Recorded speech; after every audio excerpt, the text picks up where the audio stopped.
Hi everyone, welcome to the UPSC Polity series. ഇന്ന് നമ്മൾ നോക്കുന്നത് ഫണ്ടമെന്റൽ ഡ്യൂട്ടീസ് എന്ന് പറയുന്ന ഒരു ടോപ്പിക്കാണ്. ആദ്യം ബേസിക്സിലേക്ക് പോവുകയാണെങ്കിൽ ഈ ഒരു കോൺസെപ്റ്റ് നമ്മൾ എടുത്തിട്ടുള്ളത് USSRൽ നിന്നും ആണ്.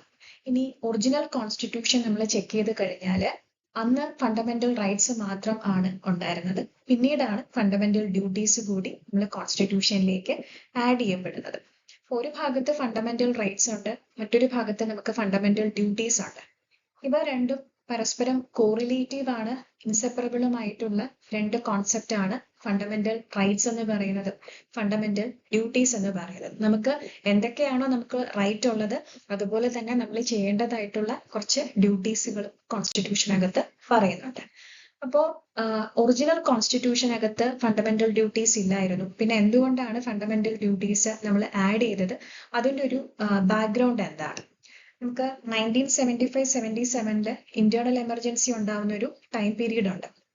ആ സമയത്താണ് ഇങ്ങനെ ഒരു ഫണ്ടമെന്റൽ ഡ്യൂട്ടീസിന്റെ കൂടെ ആവശ്യം ഉണ്ട് എന്നുള്ളതും, അതായത് പീപ്പിൾ നമ്മുടെ റൈറ്റ്സിനെ പറ്റി കോൺഷ്യസ് ആയിരിക്കുന്നത് പോലെ തന്നെ അവർ ചെയ്യേണ്ടതായിട്ടുള്ള കുറച്ച് ഡ്യൂട്ടീസ് ഉണ്ട്, അതിനെപ്പറ്റും കോൺഷ്യസ് ആയിരിക്കണം എന്നുള്ള ഒരു തോട്ട് വന്നു. അപ്പൊ അതിന്റെ ഭാഗമായിട്ട് 1976 സൊറൻ സിംഗ് കമ്മിറ്റി എന്ന് പറയുന്ന ഒരു കമ്മിറ്റി രൂപീകരിക്കുന്നുണ്ട്. അപ്പം ആ കമ്മിറ്റി കുറച്ച് റെക്കമെൻഡേഷൻസ് കൊണ്ടുവരികയും ആ റെക്കമെൻഡേഷൻസുകളാണ് 42nd കോൺസ്റ്റിറ്റ്യൂഷണൽ അമെൻമെന്റ് 1976 എന്ന് പറയുന്നതായിട്ട് വരുന്നത്. അപ്പോൾ ഈ ഒരു അമെൻമെന്റ് വരികയും അതിന്റെ ഭാഗമായിട്ട് ഒരു പുതിയ പാർട്ട് ആഡ് ചെയ്യുന്നുണ്ട്, ദാറ്റ് ഇസ് പാർട്ട് 4A ആണ്. അപ്പൊ അതിനകത്ത് ഒരു ആർട്ടിക്കിൾ ആണുള്ളത്, വിച്ച് ഇസ് ആർട്ടിക്കിൾ 51A. അതിൽ 10 ഫണ്ടമെന്റൽ ഡ്യൂട്ടീസുകളാണ് ഉള്ളത്. 42nd കോൺസ്റ്റിറ്റ്യൂഷണൽ അമെൻമെന്റിന്റെ ഭാഗമായിട്ട് 10 ഫണ്ടമെന്റൽ ഡ്യൂട്ടീസ് വന്നു. ശരിക്കും സ്വരൺ സിംഗ് കമ്മിറ്റി റെക്കമെൻഡ് ചെയ്തത് 8 ഫണ്ടമെന്റൽ ഡ്യൂട്ടീസ് മാത്രം ആണ്. അത് കൂടാതെ 2 എണ്ണം കൂടെ ആഡ് ചെയ്ത് 10 ഫണ്ടമെന്റൽ ഡ്യൂട്ടീസുകളായിട്ടാണ് 42nd കോൺസ്റ്റിറ്റ്യൂഷണൽ അമെൻമെന്റ് ആക്ട് വരുന്നത്. അപ്പൊ അന്ന് ഈ ഫണ്ടമെന്റൽ ഡ്യൂട്ടീസ് ഇൻക്ലൂഡ് ചെയ്യാതിരുന്നത്, ഒറിജിനൽ കോൺസ്റ്റിറ്റ്യൂഷനകത്ത് ഇൻക്ലൂഡ് ചെയ്യാതിരുന്നത് ഒരു ഹിസ്റ്റോറിക്കൽ മിസ്റ്റേക്ക് എന്നൊക്കെ പറയുന്നുണ്ട്. ഇനി സ്വരൺ സിംഗ് കമ്മിറ്റി 8 കാര്യങ്ങൾ റെക്കമെൻഡ് ചെയ്തു, നമ്മൾ 10 എണ്ണം അമെൻമെന്റ് അതിന്റെ ഭാഗമായിട്ട് വന്നു. അങ്ങനെയാണെങ്കിൽ പോലും സ്വരൺ സിംഗ് കമ്മിറ്റിക്കകത്ത് സ്വരൺ സിംഗ് കമ്മിറ്റി കൊണ്ടുവന്നിട്ടുള്ള ചില റെക്കമെൻഡേഷൻസ് എന്ന് പറയുന്നത് ഇൻക്ലൂഡ് ചെയ്തിട്ടുമില്ല. അതിൽ 3 എണ്ണമാണ് നമ്മൾ ഇൻക്ലൂഡ് ചെയ്യാത്തത്. ഒന്ന്, സ്വരൺ സിംഗ് കമ്മിറ്റിക്കകത്ത് പറയുന്നുണ്ട് പാർലമെന്റിന് വേണമെങ്കിൽ ഫണ്ടമെന്റൽ ഡ്യൂട്ടീസ് ഒബേ ചെയ്യാതിരിക്കുന്ന ഒരു സിറ്റുവേഷനിൽ പെനാലിറ്റി അല്ലെങ്കിൽ പണിഷ്മെന്റ് കൊണ്ടുവരാം എന്ന് പറയുന്നുണ്ട്. അങ്ങനെയുള്ള പെനാലിറ്റി അല്ലെങ്കിൽ പണിഷ്മെന്റ് എന്ന് പറയുന്നത് കോർട്ടിൽ ചലഞ്ച് ചെയ്യപ്പെടാനായിട്ട് പാടില്ല, ഇത് ഫണ്ടമെന്റൽ റൈറ്റിനെ വയലേറ്റ് ചെയ്തു എന്ന് പറയും. പിന്നെ ടാക്സ് പേ ചെയ്യാന്ന് പറയുന്നത് ഒരു ഫണ്ടമെന്റൽ ഡ്യൂട്ടി ആയിട്ട് കൊണ്ടുവരണം എന്ന് സ്വരൺ സിംഗ് കമ്മിറ്റി പറഞ്ഞു. പക്ഷേ ഈ 3 കാര്യങ്ങളും നമ്മൾ അമെൻമെന്റ് 42nd അമെൻമെന്റ് വന്ന സമയത്ത് അതിനകത്ത് ആഡ് ചെയ്തിട്ടില്ല. ഇനി നമുക്ക് മൊത്തം 11 ഫണ്ടമെന്റൽ ഡ്യൂട്ടീസ് ആണ് വരുന്നത്. അതിൽ ആദ്യത്തേത് ഇന്ത്യൻ കോൺസ്റ്റിറ്റ്യൂഷനെ ഒബേ ചെയ്യുക, അതിന്റെ ideals and institutions, national flag, national anthem, ഇതിനെയെല്ലാം റെസ്പെക്ട് ചെയ്യുക. പിന്നെ വരുന്നത് second one is the cherish and follow the noble ideals that inspire the national struggle for freedom. Third one, ഇന്ത്യയുടെ സോവറിനിറ്റി, യൂണിറ്റി ആൻഡ് ഇന്റഗ്രിറ്റി.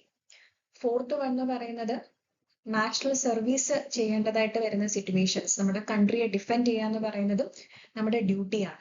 പിന്നെ വരുന്നത് ഒരു ഇന്ത്യയിലുള്ള എല്ലാ ആൾക്കാരും, പല റിലീജിയൻസ് ആവാം, പല ഭാഷകളായിരിക്കാം, പല റീജിയൻസ് ആയിരിക്കാം, സെക്ഷണൽ ഡൈവേഴ്സിറ്റീസ് ഉണ്ടായിരിക്കാം, ബട്ട് അതെല്ലാം ആണെങ്കിൽ കൂടിയും it's A spirit of common brotherhood. അതുപോലെ തന്നെ വിമൻ ഡിഗ്നിറ്റിയെ ബാധിക്കുന്ന പ്രാക്ടീസസ് ഉണ്ടെങ്കിൽ അതും മാറ്റുക എന്നുള്ളത്. 6th പോയിന്റിനകത്ത് പറയുന്നത് നമുക്കൊരു കോമ്പോസിറ്റ് കൾച്ചർ ഉണ്ട്, അതിനെ പ്രിസർവ് ചെയ്യാന്നുള്ളതും അതിനെ വാല്യൂ ചെയ്യാന്നുള്ളതും ആണ്. 7th പോയിന്റിനകത്ത് എൻവയോൺമെന്റ് റിലേറ്റഡ് ആയിട്ടുള്ള ഒരു ഡ്യൂട്ടിയാണ്, നമ്മുടെ നേച്ചുറൽ എൻവയോൺമെന്റിനെ പ്രൊട്ടക്ട് ചെയ്യുക. നേച്ചുറൽ എൻവയോൺമെന്റ് എന്ന് പറയുമ്പോൾ അതിനകത്ത് ഫോറസ്റ്റ് വരാം, lake, rivers, wild life etcetera. 8th one എന്ന് പറയുന്നത് സയന്റിഫിക് ടെമ്പർ ഡെവലപ്പ് ചെയ്യുക എന്നുള്ളതാണ്. 9th വൺ എന്ന് പറയുന്നത് നമ്മുടെ പബ്ലിക് പ്രോപ്പർട്ടി സേഫ് ഗാർഡ് ചെയ്യുക. 10th വൺ എന്ന് പറയുന്നത് strive toward excellence in all spheres of individual and collective activity. 11th വണ്ണിനൊരു പ്രത്യേകതയുള്ളത്, അത് 86th കോൺസ്റ്റിറ്റ്യൂഷണൽ അമെൻമെന്റ് ആക്ടിന്റെ ഭാഗമായിട്ട് പിന്നീട് ആഡ് ചെയ്യുന്നത്. അത് പ്രകാരം 6 തൊട്ട് 14 വയസ്സ് വരെയുള്ള ചൈൽഡിന് എഡ്യൂക്കേഷൻ ഉള്ള ഓപ്പർച്യൂണിറ്റി കൊടുക്കുക എന്നുള്ളത് ഒരു ഫണ്ടമെന്റൽ ഡ്യൂട്ടി ആണ്. അങ്ങനെ ടോട്ടൽ 11 ഡ്യൂട്ടീസ് ആണ് ഫണ്ടമെന്റൽ ഡ്യൂട്ടീസ് ആയിട്ട് ഉള്ളത്. ഇനി ഫണ്ടമെന്റൽ ഡ്യൂട്ടീസിന്റെ ഫീച്ചേഴ്സിലേക്ക് വരുമ്പോൾ ചിലത് മോറൽ ഡ്യൂട്ടീസ് ആണ്. For example cherishing the noble ideals of freedom struggle it's A moral duty. എന്നാൽ ചിലത് സിവിക് ഡ്യൂട്ടീസ് ആണ്. ഫോർ എക്സാമ്പിൾ നമ്മുടെ കോൺസ്റ്റിറ്റ്യൂഷനെ റെസ്പെക്ട് ചെയ്യുക, നാഷണൽ ഫ്ലാഗിനെ റെസ്പെക്ട് ചെയ്യുക, ഇതെല്ലാം സിവിക് ഡ്യൂട്ടീസിനകത്ത് വരുന്നതാണ്. ഇനി ഈ ഫണ്ടമെന്റൽ ഡ്യൂട്ടീസ് എന്ന് പറയുന്നത് ഇന്ത്യയിലുള്ള സിറ്റിസൺസിന് മാത്രം ആണ് ഉള്ളത്, നോൺ സിറ്റിസൺസിന് വരുന്നില്ല. So this is confined to citizens only. പിന്നെ വരുന്നൊരു പോയിന്റ് എന്ന് പറയുന്നത് this is the part of Indian tradition. Indian ട്രഡീഷന്റെ തന്നെ ഒരു ഭാഗമാണ് ഈ ഫണ്ടമെന്റൽ ഡ്യൂട്ടീസ് എന്ന് പറയുന്നത്, അല്ലെങ്കിൽ ഒരു ഇന്ത്യൻ വേ ഓഫ് ലൈഫിന് ഇതെല്ലാം തന്നെ ഇന്റഗ്രൽ ആണ്. ഇനി നമ്മുടെ ഫണ്ടമെന്റൽ ഡ്യൂട്ടീസ് എന്ന് പറയുന്നത് നോൺ ജസ്റ്റിസബിൾ ആണ്. കോർട്ടിന് ഡയറക്റ്റ് ആയിട്ട് എൻഫോഴ്സ് ചെയ്യാനായിട്ട് പറ്റില്ല, അല്ലെങ്കിൽ അവിടെ ഒരു ലീഗൽ സാങ്ഷൻ വരുന്നില്ല. പക്ഷെ അപ്പോഴും പാർലമെന്റിന് വേണമെങ്കിൽ ഒരു ലെജിസ്ലേഷൻ കൊണ്ടുവന്നിട്ട് ഇതിനെ ലീഗലൈസ് ചെയ്യാനായിട്ട് സാധിക്കും.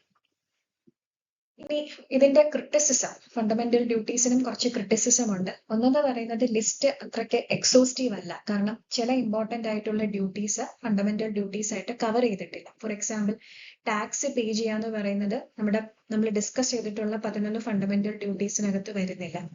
വോട്ട് കാസ്റ്റ് ചെയ്യാന്ന് പറയുന്നത് വരുന്നില്ല. സെക്കൻഡ് പോയിന്റ് എന്ന് പറയുന്നത് ചില ഡ്യൂട്ടീസ് വളരെ വേഗ് ആൻഡ് ആംബിഗ്യസ് ആയിട്ടാണ് പറഞ്ഞിട്ടുള്ളത്. ഫോർ എക്സാമ്പിൾ ചില ഫ്രേസസിനെ പറ്റി പറയുന്നുണ്ട്, അതിന്റെ ഒരു ഡീറ്റെയിൽഡ് എക്സ്പ്ലനേഷൻ വരുന്നില്ല. എന്താണ് നോബൽ ഐഡിയൽസ് കൊണ്ട് ഉദ്ദേശിക്കുന്നത്, എന്താണ് കോമ്പോസിറ്റ് കൾച്ചർ, സയന്റിഫിക് ടെമ്പർ, അപ്പൊ അങ്ങനെയുള്ള കുറച്ച് വേഗ് ആൻഡ് ആംബിഗ്യസ് ആയിട്ടുള്ള ടേംസ് ഉണ്ട്. നെക്സ്റ്റ് വൺ എന്ന് പറയുന്നത് ഇതെല്ലാം തന്നെ നോൺ ജസ്റ്റിസബിൾ.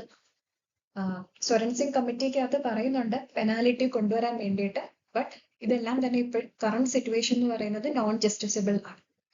നെക്സ്റ്റ് ഒരു ക്രിറ്റിസിസം എന്ന് പറയുന്നത് ഇത് ഈവൻ ദോ നമ്മുടെ കോൺസ്റ്റിറ്റ്യൂഷനകത്ത് ഇൻക്ലൂഡഡ് അല്ല എങ്കിൽ കൂടിയും ഇതെല്ലാം സിറ്റിസൺസ് പെർഫോം ചെയ്യേണ്ടതായിട്ടുള്ള ഡ്യൂട്ടീസ് ആണ്. പിന്നെ വരുന്നത് പാർട്ട് 4ന്റെ ഒരു അപ്പൻഡേജ് ആയിട്ടാണ് ഈ ഫണ്ടമെന്റൽ ഡ്യൂട്ടീസ് വരുന്നത്. ശരിക്കും ഇത് വരേണ്ടിയിരുന്നത് ഫണ്ടമെന്റൽ റൈറ്റ്സിനോട് ചേർന്നായിട്ട് ഫണ്ടമെന്റൽ റൈറ്റ്സ് വരുന്നത് പാർട്ട് 3യിലാണ്. അപ്പൊ ആ പാർട്ട് 3യുടെ കൂടെയാണ് ഇത് വരേണ്ടത്. പക്ഷെ ഇപ്പൊ ഇരിക്കുന്നത് ഇത് പാർട്ട് 4ന്റെ കൂടെ പാർട്ട് 4A ആയിട്ടാണ് വരുന്നത്. റൈറ്റ്.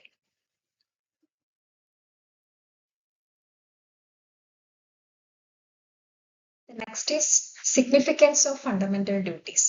ഫണ്ടമെന്റൽ ഡ്യൂട്ടീസിന്റെ സിഗ്നിഫിക്കൻസ് എന്ന് പറയുന്നത് സിറ്റിസൺസിനുള്ളൊരു റിമൈൻഡർ ആണ്. റൈറ്റ്സ് ഉണ്ട്, ഫണ്ടമെന്റൽ റൈറ്റ്സ് ഉണ്ട്. അത് നമ്മൾ എൻജോയ് ചെയ്യുന്നതോടൊപ്പം തന്നെ നമുക്ക് കുറച്ച് ഡ്യൂട്ടീസ് കൂടിയുണ്ട് ടുവേർഡ്സ് അവർ കൺട്രി, നമ്മുടെ സൊസൈറ്റി ആൻഡ് ഫെലോ സിറ്റിസൺ. പിന്നെ അതൊരു വാർണിംഗ് ആണ്, ആന്റി നാഷണൽ ആന്റി സോഷ്യൽ ആക്ടിവിറ്റീസിന് എഗെയിൻസ്റ്റ് ആയിട്ടുള്ളൊരു വാർണിംഗ് ആണ്. For example public property destroy ചെയ്യാൻ പാടില്ല. പിന്നെ അതൊരു സോഴ്സ് ഓഫ് ഇൻസ്പിറേഷൻ ആണ് ഫോർ ദി സിറ്റിസൺ. കോർട്ടിനെ ഹെൽപ്പ് ചെയ്യുന്നുണ്ട്. ഒരു ലോ വന്നു, അതിന് കോൺസ്റ്റിറ്റ്യൂഷണൽ വാലിഡിറ്റി ഉണ്ടോ എന്ന് ചെക്ക് ചെയ്യാൻ വേണ്ടിയിട്ട് വേണമെങ്കിൽ ഫണ്ടമെന്റൽ ഡ്യൂട്ടീസിന്റെ ഹെൽപ്പ് എടുക്കാം. റൈറ്റ്. ഇനി വരുന്നത് ബർമ കമ്മിറ്റി റെക്കമെൻഡേഷൻസ് ആണ്. 1999 വരുന്നത്. ഇപ്പൊ ബർമ കമ്മിറ്റി റെക്കമെൻഡേഷൻസ് വരുന്നത് ഇതിന്റെ ഭാഗമായിട്ടാണ് പറയുന്നത്. ഓൾറെഡി തന്നെ നമുക്ക് കുറച്ച് ലീഗൽ പ്രൊവിഷൻസ് ഉണ്ട് ഫണ്ടമെന്റൽ ഡ്യൂട്ടീസുമായിട്ട് റിലേറ്റഡ് ആയിട്ട്.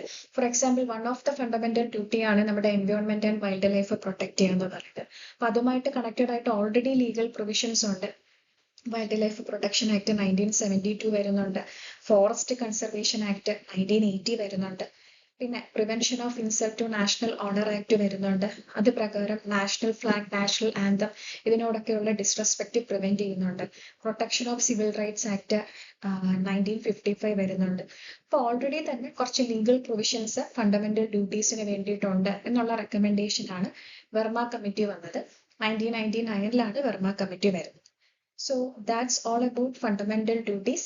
In the next session, we will discuss about the previous year questions from the fundamental duties. Thank you, everyone.